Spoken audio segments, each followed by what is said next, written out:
Dans cette vidéo, je vais partager avec toi 4 astuces que tu peux mettre en place dès aujourd'hui afin d'avoir plus de vues sur ta chaîne YouTube et réjouir le cœur de YouTube.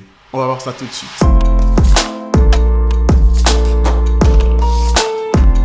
Salut, c'est William. Alors, bienvenue dans cette nouvelle vidéo. Si c'est la première fois que tu viens sur ma chaîne YouTube, ici, je te parle des outils et des stratégies pour t'aider à bâtir ton influence sur YouTube.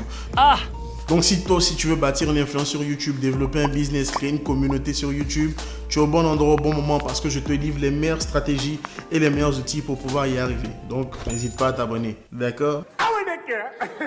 Dans cette vidéo aujourd'hui, comme je t'ai promis tout à l'heure, je vais te donner 4 astuces pour avoir beaucoup plus d'abonnés et beaucoup plus de vues, donc forcément, sur ta chaîne YouTube. Je vais te parler d'une technique que peu de gens utilisent en fait, ou utilisent très mal, ou n'utilisent pas du tout. Mais toi, tu pourras l'utiliser dès aujourd'hui. Ça s'appelle le piège à watch time. D'abord, je vais t'expliquer c'est quoi le watch time, pourquoi est-ce que c'est super important et comment mettre cela en place sur ta chaîne YouTube pour que tu aies plus de vues et plus d'abonnés. Le watch time, c'est ce qui compte, écoute-moi bien, le plus sur YouTube. YouTube n'en a que faire que tu aies des abonnés, YouTube n'en a que faire que tu aies des vues. YouTube recherche des créateurs de contenu qui sont capables de permettre aux gens de rester sur la plateforme de plus en plus longtemps. Si tu connais vraiment YouTube, tu auras tous les outils nécessaires pour pouvoir réussir sur cette plateforme. Il suffit simplement de connaître la plateforme. Tu n'as même pas besoin de connaître l'algorithme dans tous ces détails. Tu as surtout besoin de savoir ce que recherche YouTube et tu verras toute la différence. Les spécialistes de YouTube te parlent souvent des tags et tout, etc. Mais YouTube considère que les tags ne sont pas la chose la plus importante. YouTube considère ta capacité en tant que créateur de contenu à faire en sorte que les gens cliquent sur tes vidéos et qu'ils restent sur tes vidéos le plus longtemps possible. Donc si tu dois travailler sur deux choses, c'est faire en sorte que les gens cliquent et deuxième élément, que les gens restent le plus longtemps sur tes vidéos, sur ta vidéo qu'ils sont en train de regarder et sur tes autres vidéos également. Si tu comprends ces deux choses-là, je pense que tu n'as pas besoin d'autre chose à part plus de stratégie pour réussir sur YouTube. En anglais, les anglophones aiment dire « minutes matters most », donc les minutes comptent le plus. Donc c'est ce qu'il faut que tu prennes en compte. C'est pour ça faire des courtes vidéos, faire des longues vidéos, il y a ce débat-là éternel qui existe. Le plus important, c'est que les gens passent le plus longtemps de temps possible sur ta chaîne et sur tes vidéos. C'est ce que tu dois comprendre. Donc, le watch time. Et comment faire justement pour augmenter son watch time en 2020?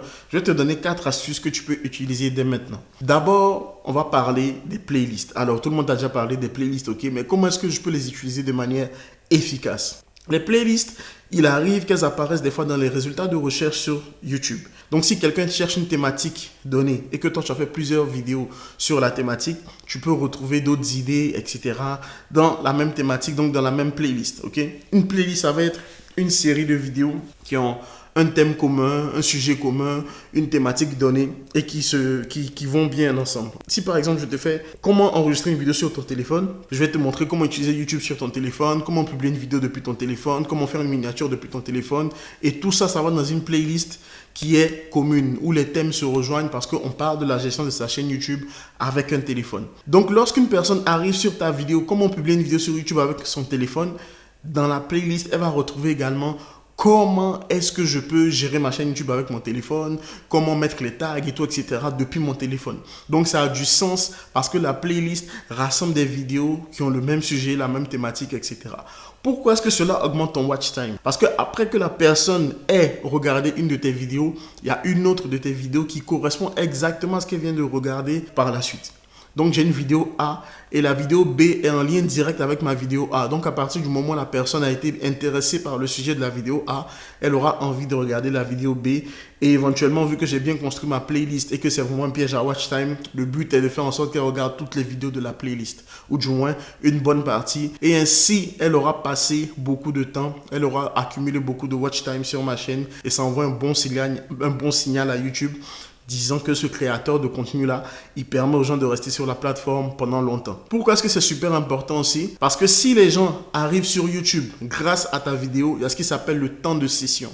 Le temps de session, ça ne correspond pas forcément au temps passé sur ta chaîne, mais si quelqu'un arrive sur YouTube grâce à ta vidéo, tu es aussi récompensé pour ça parce que tu permets à YouTube de ramener de nouvelles personnes ou des personnes qui ne venaient pas mais qui viennent maintenant grâce à ta vidéo. C'est super important parce que YouTube, tout ce qu'ils vendent en fait, c'est simplement le temps d'attention passé sur la plateforme aux annonceurs. C'est tout ce que YouTube vend et c'est comme ça qu'ils font des milliards chaque année avec la publicité. Donc, une fois que tu comprends ces éléments-là, tu mettras en place un process assez simple pour que les gens viennent sur tes vidéos et en regardent d'autres ou alors passent le plus de temps possible sur la plateforme. Deuxième élément que tu peux utiliser, ce sont les fiches. Donc, la fiche I qu'on met généralement là. Pourquoi est-ce que c'est super important d'utiliser les fiches? Les fiches sont un moyen de sauver ton temps de rétention sur certaines vidéos. Lorsque tu analyses tes vidéos, tu te rends compte qu'à partir d'un certain moment, les gens ont quitté ta vidéo. Lorsque tu regardes ton graphique d'analyse sur ta chaîne YouTube, donc ton YouTube Analytics, tu te rends compte que les gens quittent ta vidéo à partir d'un certain moment. Lorsque tu reviens sur la vidéo, il faut ajouter des fiches juste avant le moment où la majorité des personnes quittent ta vidéo pour pouvoir faire en sorte qu'ils restent quand même sur ta chaîne, même s'ils ont quitté ta vidéo, et donc améliorer ton watch time. Donc ça se fait un peu plus avec le temps, avec un peu plus d'expérience, mais c'est un outil super puissant. Aussi, la deuxième erreur que les gens font lorsqu'ils utilisent des fiches, ils mettent les fiches directement en début de vidéo. Là, c'est un problème parce que tu dis aux gens de quitter ta vidéo, d'aller en regarder une autre et on ne sait pas si sur l'autre vidéo vont rester autant. Moi, ce que je te recommande, c'est de mettre les fiches plutôt en fin de vidéo. Lorsque tu as délivré plus de 70% de ton contenu, tu peux commencer à mettre des fiches à la fin pour que les personnes aillent regarder d'autres vidéos éventuellement. Le troisième élément que tu peux utiliser, c'est les commentaires épinglés. Donc, tu mets le lien d'une vidéo, le lien d'une playlist dans un commentaire épinglé parce qu'il y a des gens qui, dès qu'ils arrivent sur une vidéo, ils vont directement aller voir s'il y a des commentaires. Et s'il y a des commentaires que tu as épinglé ton commentaire, vont voir que j'ai une playlist complète sur comment avoir plus de vues sur YouTube, comment avoir plus d'abonnés, comment gagner plus d'argent, etc. Et ça va les inciter à aller regarder ces autres vidéos-là. Et bien sûr, le dernier élément, l'élément le plus logique où tu peux mettre des liens vers d'autres vidéos, c'est dans ta description. Dans toutes mes descriptions de vidéos, je renvoie vers d'autres vidéos qui sont dans la même thématique ou qui sont cohérentes par rapport à ce que l'utilisateur est en train de regarder. Et ça, c'est un très bon signal aussi que tu envoies à YouTube parce que ça permet aussi de travailler la suggestion de tes propres vidéos dans la barre de droite. Le but, c'est que lorsqu'une personne arrive sur tes vidéos, en fait, qu'elle ne voit que toi la majeure partie du temps dans les suggestions.